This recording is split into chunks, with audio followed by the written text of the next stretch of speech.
Merci beaucoup. Je vais parler en anglais. C'est plus facile pour moi. Excusez-moi.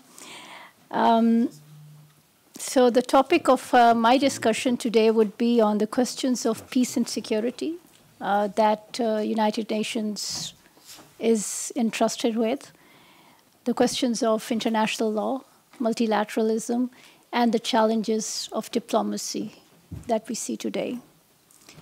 So in this context, I would like to begin with saying the obvious, that we all understand, that we are in crisis.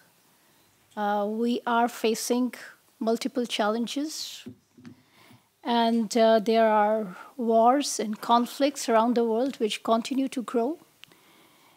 These are in the Middle East, they are in Africa, they are in Europe, they are in Asia. And we have also seen that the conflicts which have for some time remained dormant, they have begun to resurrect again and again after years of tenuous peace. Notwithstanding the agreements of the United Nations, notwithstanding the international efforts to find peace and resolve issues. Bonjour. Okay. So the global landscape is increasingly fragmented with the rise of radical nationalism and increasing rivalry among major powers. We are also witnessing a weakening of multilateralism and weakening of the global trading system. And the reality is that the very fabric of the world order, on the basis of which we all function and engage with each other, which is based on the UN Charter, is being torn apart. And wherever we see, whether it's in Africa, Middle East, or South Asia, we see some common threads in these developments. We are seeing normalization of violations of international law. The decisions by United Nations Security Council, by the International Court of Justice, they remain unimplemented. And countries get away with basically violating these important resolutions or decisions of the ICJ. Then countries are resorting to sanctions or use of force more often than to resolve through diplomacy and dialogue. International borders are no longer sacrosanct.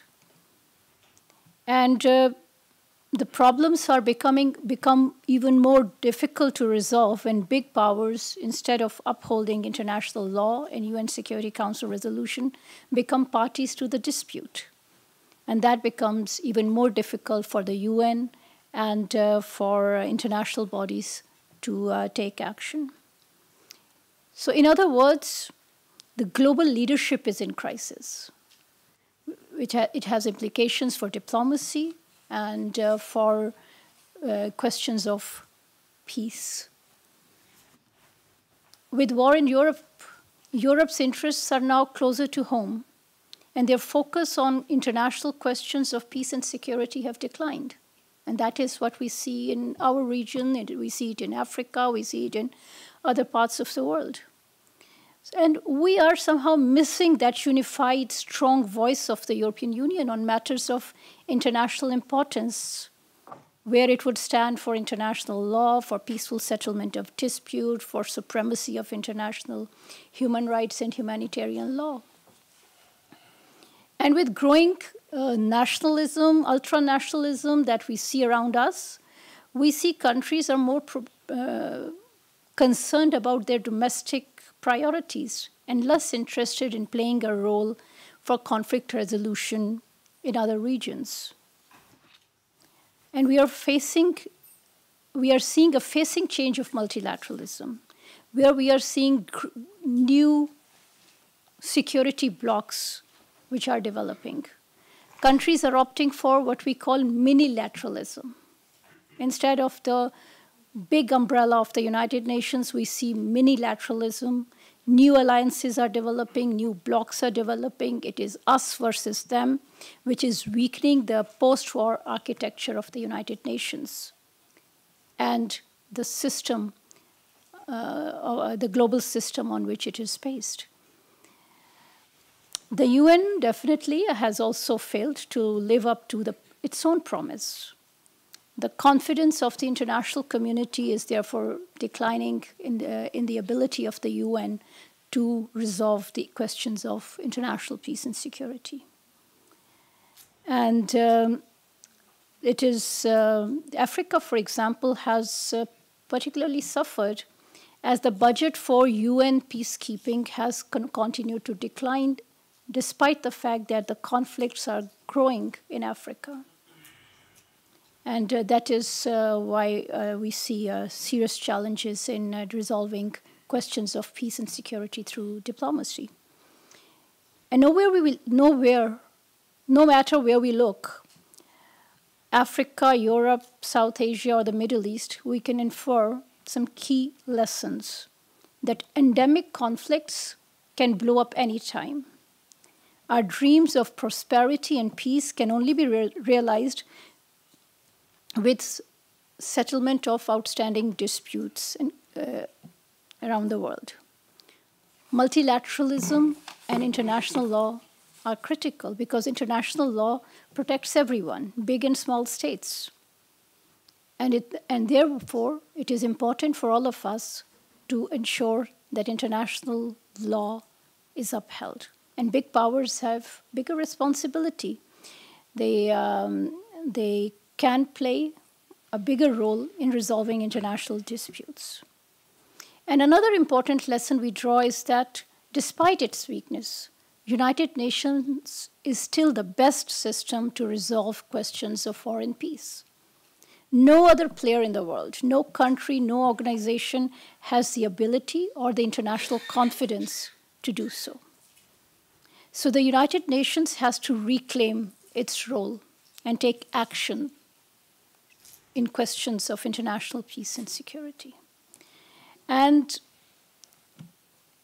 in order to resolve the issues that UN faces, we have to resolve and fix those problems instead of doing away with the United Nations or the multilateral system. Peacekeeping is important. For Pakistan, we believe it is an important pillar of Security Council's work, and there is need for enhanced resources to peacekeeping, especially in Africa. And in Africa, the African Union-led peace operations are critical, and the United Nations must support it.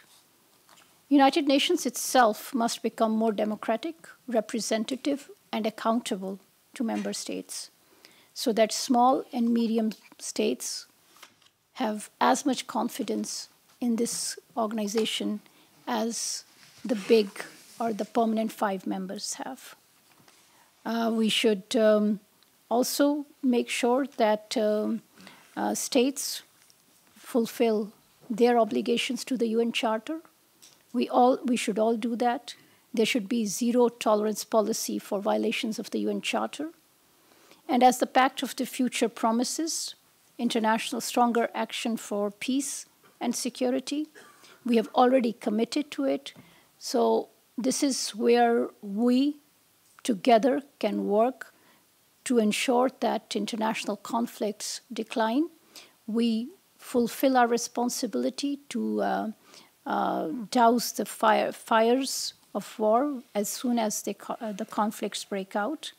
And we must recommit to multilateralism for our mutual benefit and for the future of this world. Thank you very much. Well done.